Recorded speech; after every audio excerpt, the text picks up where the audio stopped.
Kol hamis'abel al Yerushalayim zoicha v'roya b'simchas.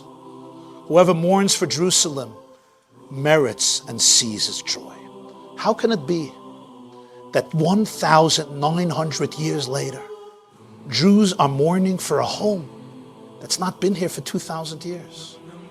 As we sat last night and this morning and read 4 chapters of a book called Eichel Lamentations, written by Jeremiah, the prophet Yirmiyahu Hanavi, around 2,500 years ago. And Jews remember it and learn about it and are nostalgic about it.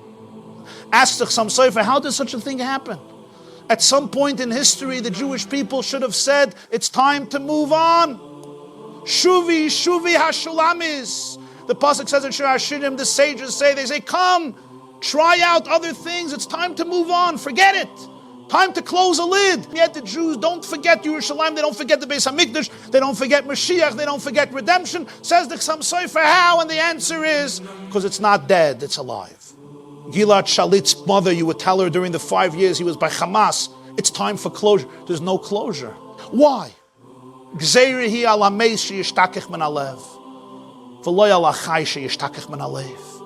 There is a decree that was put into history, into the story of the world, that when somebody passes away, we never completely get over it. But there is some form of closure. Kol hamis'abel al Yerushalayim zoicha v'roya b'simchas. If it would have been dead, there would be closure. But it's alive. If it's not alive physically, it's alive spiritually in the hearts and the souls and the minds of Knesset Yisrael. It's alive.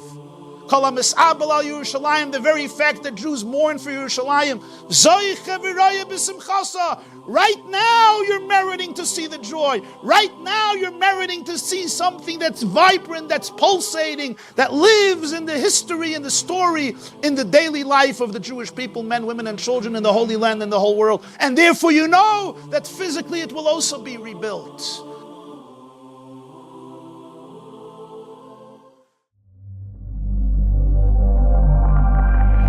TheYeshiva.net